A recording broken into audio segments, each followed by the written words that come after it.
Today's lesson is lesson 5.2, Formulating Quadratic Functions in Vertex form. Vertex form of a quadratic function is y equals a times the quantity x minus h squared plus k. There's a vertex form right there. Vertex form can be used to write equations of quadratic functions. We're going to focus on the variables a, h, and k. They are going to become three numbers that are going to help us determine what our graph looks like. Where h and k are going to make up the vertex, which is, of course, this point right here in my graph.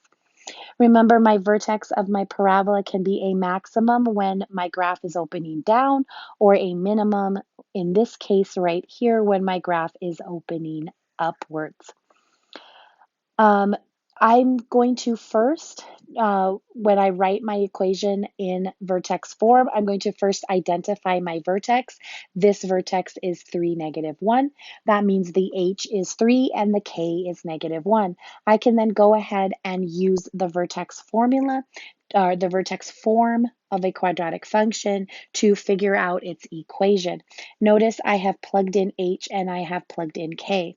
To find the value of this a, which is going to tell me if how wide or how narrow my graph is and if it's opening upwards or downwards, I need to find another point on my graph. In this case, we have the point 0, 2. I am going to use this for my x value and plug it in for the x, and this for my y value and plug it in for my y. Notice they replace the x and the y in the equation. Now we can go ahead and solve for the variable a by using algebra. I first went ahead and substituted this. I simplified 0 minus 3, sorry, not substituted. I simplified 0 minus 3 to -3. Then I went ahead and I squared -3. Remember, when I'm squaring -3, I am squaring both the 3 times 3, and the negative times the negative, since it is inside the parentheses. Then I get +9. I can then go ahead and take this -1 and move it to the other side by adding 1. That's why the 2 became a 3. Then I'm going to go ahead and I'm going to divide both sides by 9.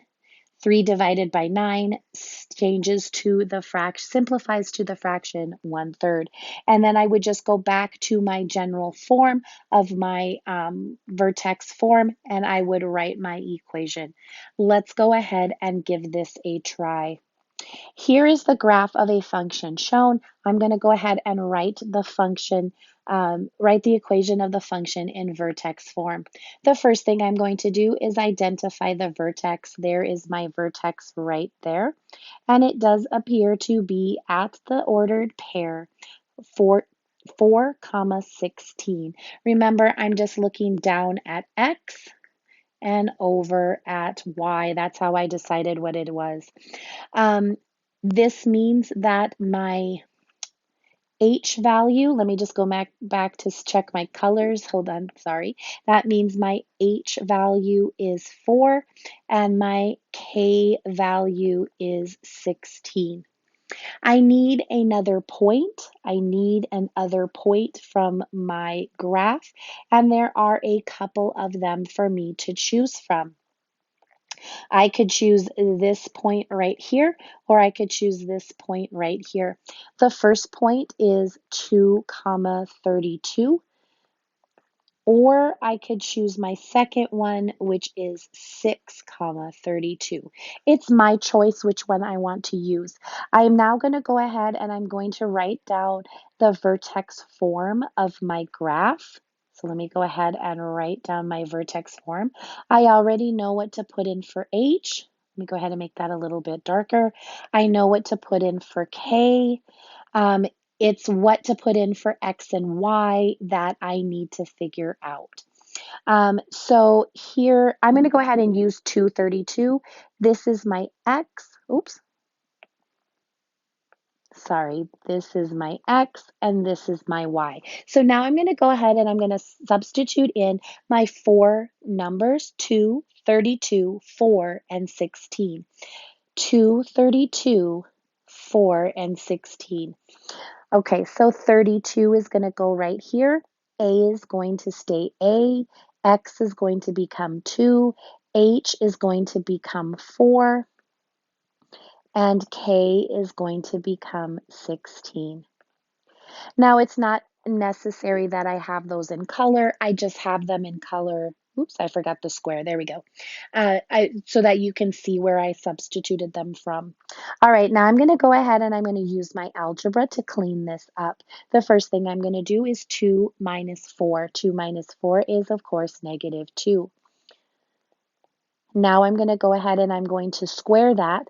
Negative 2 times negative 2 is positive 4, and I'm going to move the a to the back because it's just more common to see the variable after the number. Now I'm going to go ahead and just use my solving skills to solve for the variable a. Remember, if it helps you, you can take your value of a. Well, I guess I used this color for a, huh? You can take your value of a and you can make it a color. Sometimes that is helpful. It just gives my brain an idea of what I need to do first and what I need to do second.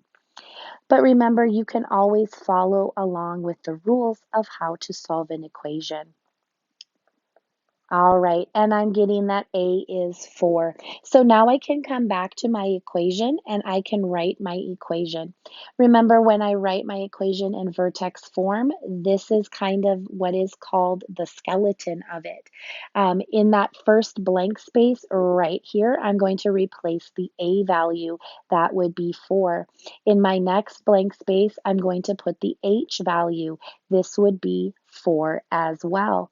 And then in my last blank space, I'm going to put K. And I'm taking this all from right here. That would be 16. And here is my final answer. All right. Converting to standard form. Quadratic functions may be represented in standard form, vertex form, and factored form. Let's go ahead and take a look at each. Standard form is the form ax squared plus bx plus c. We can multiply factored vertex or factored form and use quadratic regression to help us get into standard form. Then we had the one we saw today, which is vertex form. This is where we see a times the quantity x minus h squared plus k. And then, of course, lastly, let me see, factored form. And then lastly, we have factored form, which looks like a times the quantity x minus p times the quantity x minus q. For this one, you do need two roots that are p and q, and a third point that is not a root. For the vertex one, you do need the vertex and one other point that is not the vertex. In these last two examples down here, they're showing you vertex form to standard form and factored form to standard form. I'm going to go ahead and show you that in the next example on how to get from one form to another. So let's go ahead and look at example 2. We're going to go ahead and convert the equation to standard form. Now in part A, we are in factored form. I'm going to first go ahead and I am going to leave the negative and I am going to take care of this part right here, this x plus 1 quantity squared. No, I'm sorry, we're in vertex form here. Sorry about that. All right, this part right here, let me go ahead and highlight it. This part right here, not the negative, just that part right there. This is something that needs to be expanded. So I'm going to go ahead and I'm going to use a method of multiplication called box multiplication, where I'm going to go ahead and make a box. On the top of my box, I'm going to put x plus 1. And on the side of my box, I'm going to also put x plus 1.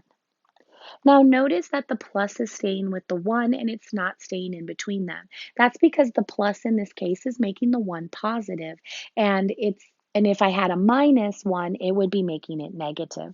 I'm now going to go ahead and multiply. I'm going to multiply the side of the box times the top of the box. So I'm going to have x times x, or x squared.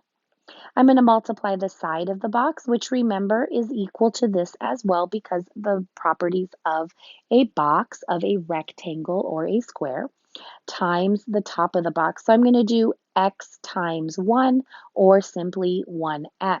Remember, we like to see the number first. Same thing here. I'm going to do that times that. So 1 times x, 1x. And then for this last one, oops, hold on. There we go. I'm going to do 1 times 1 because I'm just going out to see what it is. So it's 1 times 1 or 1. What I like about the box method is that it tells me exactly what to combine together. So I have these two numbers right here, which, oops, these two numbers right here, which are like terms.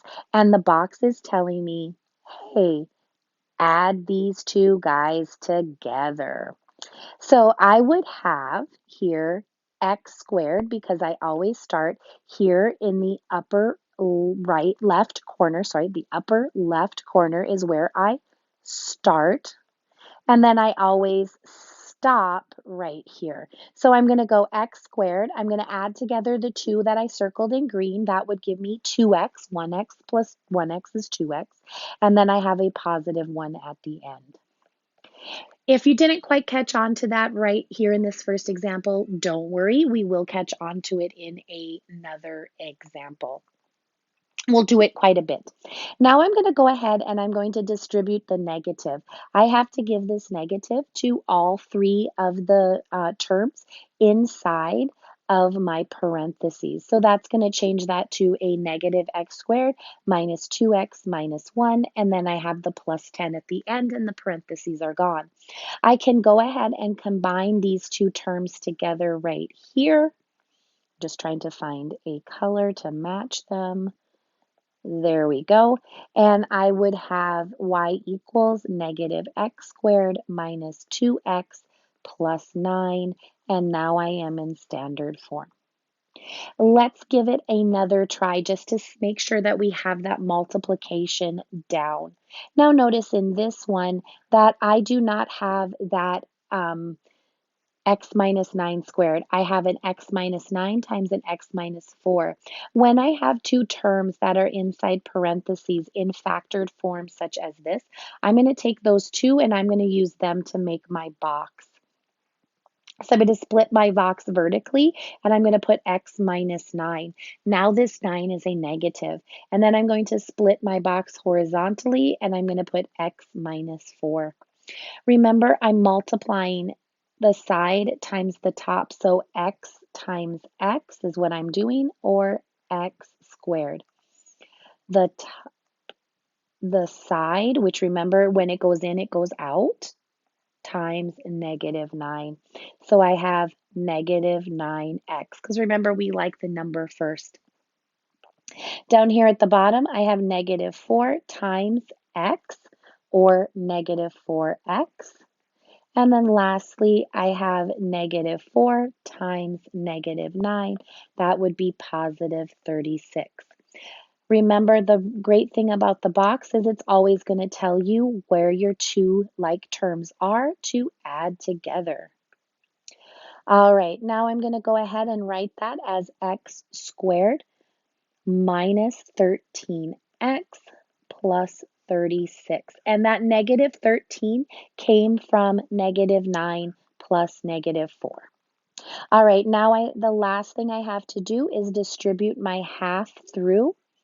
Remember, 1/2 times x squared would be half x squared. 1/2 times 13 would be 13 over 2x. And half times 36 would be 18. This is a perfectly acceptable way of writing your equation in standard form. Let's go ahead and look at example 3. We're going to go ahead and formulate the equation of the quadratic function with a given vertex that passes through a given point. We are going to write the equation in vertex form and then we are going to change it to standard form. So remember, when they give us a vertex, we do have our h right here and we do have our k right there. Remember, we are going to go ahead and use the vertex form. And in our vertex form, we are solving for A. We need to use these numbers that they gave us to help us solve for A. So I already know what to plug in for H and what to plug in for K. Remember, this is my plug-in for X and this is my plug-in for Y. So let me go ahead and do that.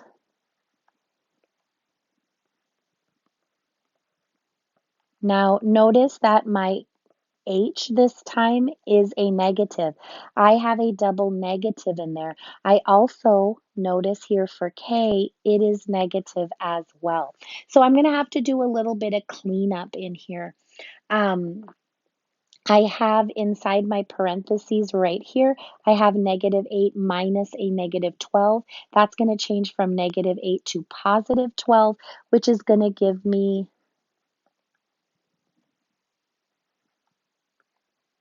a +4 squared. And then, of course, the positive and the negative are going to become a -15. And now I can go ahead and continue to solve. Let's see, 4 squared would be 16. Remember, once I've done my combining of terms, I've done my distributing, any of that kind of stuff, I'm going to go ahead and get rid of my add or subtract. I see subtract, so I'm going to go ahead and add the 15 to both sides. That would give me -96 is equal to 16a. And then once I've done this, I'm going to get rid of my multiply or divide. In this case, I see multiply, so I'm going to go ahead and divide. And A is going to equal -6. Now I can go ahead and write in vertex form, -6 parentheses. I'm going to go ahead and do -12, which changes to +12 squared minus 15. So there is my vertex form. And that's just simply from going back and substituting into my vertex form right here. Now to do standard form, I am going to go ahead and I'm going to expand this part right here. I'm going to go ahead and expand this part right here by making my box. I'm going to go ahead and make my box. I'm going to cut it vertically and I'm going to put an X plus 12 on the top, and I'm going to cut it horizontally and I'm going to put an X plus 12 on the side. Remember, you're multiplying. This is going to be my last time to help you out. X times X, which is X squared. X times 12, which is 12X.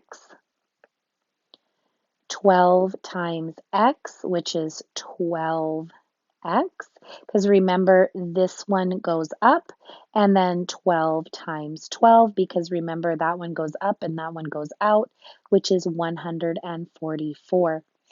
Remember, the thing I love about the box is that these guys right here are exactly the same, and it's telling me add them together. So I have X squared, oops, hold on just a second. I thought I had grabbed my black pen. X squared plus 24X plus 144 minus 15. Now I'm going to go ahead and distribute my 6. Oh my gosh, my -6, which gives me -6x squared minus 144x minus 864 minus 15. And then remember, here at the end, you're combining the like terms of your constants or your C values in standard form to get y equals -6x squared minus 144x minus 879. There's our standard form. Oh my gosh. All right, pause the video and I do challenge you to do part B. We did that with our group in class today. So I do challenge you to give that one a try. In example 4, we are going to go ahead and write the equation of the graphed function in vertex form and standard form, then state the domain and range. So we're going to go ahead and get, the only difference here is we have to get the vertex from the graph. So we need the vertex given from the graph. And in this case, our vertex is -2, 6. So there's my H and there's my K. All right, no problem. And then I need the other point. I need to have another point. I'm going to go ahead and pick this one right here, but I could also pick that one right there. Let me just with my laser show you. I could have also picked this one right here, but I'm going to go ahead and for my other point choose 0, 8, just because it has that 0 with it. Remember, this is your X and this is your Y. We're going to go ahead and we're going to use our vertex formula. I'm going to go ahead and try it without the color and just see how it goes. So I'm going to go ahead and plug in the 8. I'm solving for the A, plug in the X, plug in the H. Okay, that's going to clean up to a plus. And plug in the K. Okay, that wasn't so bad, but I felt like it took me a little bit longer. I feel like if I would have colored these in, I might have been able to do that a little bit faster and plug in a little bit faster for you guys. All right, let's go ahead and do some algebra now. That's going to change to a +2. Remember, like I said, 0 plus 2, so that is 2 squared in there. 2 squared is, of course, 4. I'm going to subtract the 6 from both sides. I'm not going to go ahead and show you that. That would give me 2 equals 4a. And then, of course, I'm going to go ahead and divide by 4, which means a is 1/2. All right, now I have all my forms.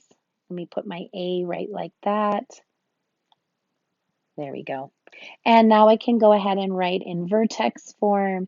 It is 1/2 times x plus 2 squared plus 6. So there's my vertex form right there. And now I'm going to go ahead and expand it into standard form, and we can talk about domain and range. Remember, when you're expanding, you do want to make your box. You're going to go ahead and cut it vertically, and you're going to use the part that is inside of your parentheses here. You're going to go ahead and use it twice. Then, because you're going to cut it horizontally and put it one more time. Now remember, that plus is just really a +2 now.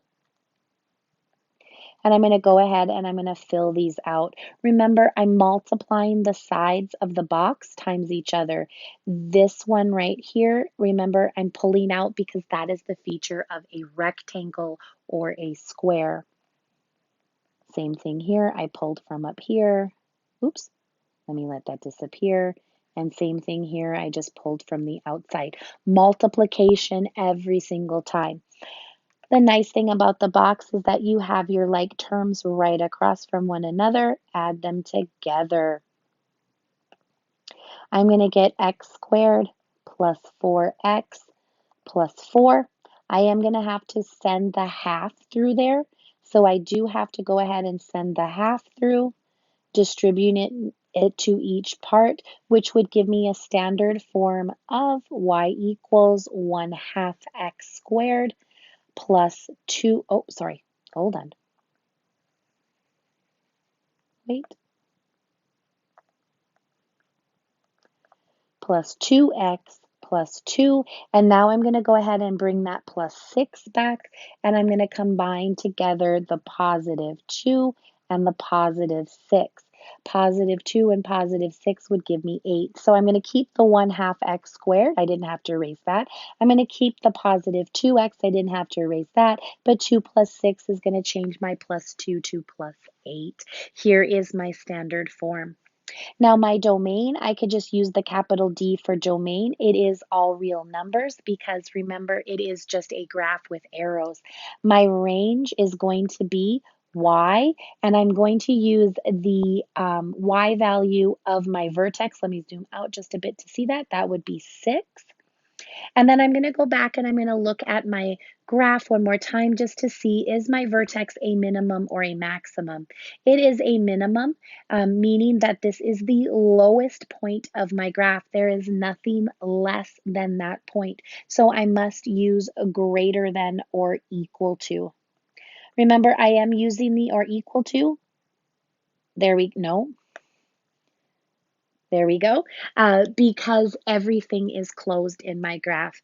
I went ahead and in the lesson today, we did try B together with our groups. So pause the video and go ahead and give B a try. Our final example is going to ask us to write the function equation of a function with a vertex at 5, 2. So let's go ahead and put that into our table right down here because I can see my table is asking me where my vertex is. And that passes through the point 3 comma negative 6 and 6 comma 0 in vertex form and standard form. Then graph the function on the grid provided and complete the table describing its attributes. All right, I can go ahead and start graphing by graphing the vertex. 1, 2, 3, 4, 5, 1, 2. There we go. And then I can go ahead and graph those other 2 points. 1, 2, 3. 1, 2, 3, 4, 5, 6. There we go. And let me see. 1, 2, 3, 4, 5, 6, 0. Okay. I'm not quite sure, but I'm thinking that maybe my graph looks like this, but I'm not quite sure. It looks kind of funky as I graph those 2 points. Now I know my axis of symmetry is going to go through this way. So I know that my axis of symmetry is going to be at x equals 5. I'm going to say that I have a maximum, but I'm not quite sure right now. I do see an x-intercept here at 6, 0. It appears to be to the right side of my graph. So if I use my axis of symmetry, there's going to be another one right here. So I can use my axis of symmetry to say that there is an x intercept here as well. So that would be at 4, comma 0 and 6, comma 0. I'm not quite sure about the direction of the opening, but I'm pretty sure the range is going to be all real numbers, or sorry, my domain is going to be all real numbers, and it's going to be y, and I'm going to use the number 2 because that is the y value of my vertex. I just don't know if it's opening, min, or max at this point. All right, so from now, I'm going to go ahead and use my vertex form. I'm going to go ahead and write my equation in vertex form because this is going to help me to plug in. Here's my H, here's my K, here's my X, here's my Y. So I'm going to go ahead and use these numbers to help me solve for A and write in vertex form. All right, and just like we've been doing, you're going to go ahead and clean all of this up just by doing the algebra. That would give me 4a plus 2. I'm going to subtract the 2, which would give me negative 8. I'm going to divide by 4, which would give me a is negative 2. So my vertex form is going to be y equals negative 2 times x minus 5 squared plus 2. There's my vertex form. I'm going to go ahead and make my little box over here to do my x minus 5 times x minus 5.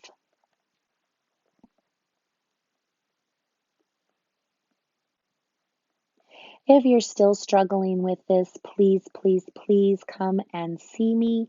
I would be glad to show you another method on how to do this or just to help you to try to get through it because sometimes it is kind of tough. I'm going to go ahead and distribute the 2 There we go. And then I have to add the 2 to it. And so my standard form would be negative 2x squared plus 20x minus 48. Now I could put either one of these into the calculator, but as I can see right here, since my a value is negative, it is going to open downward,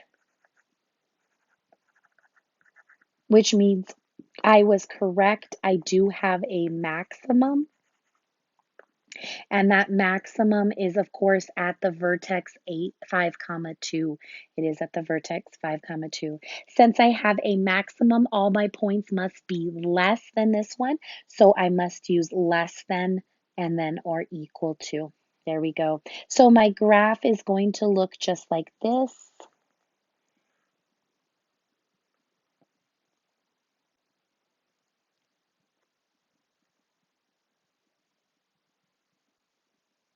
There we go. And I was correct. I did have this extra point right here, and then I would have an extra point right here as well because they are, oops, there we go, the same distance away.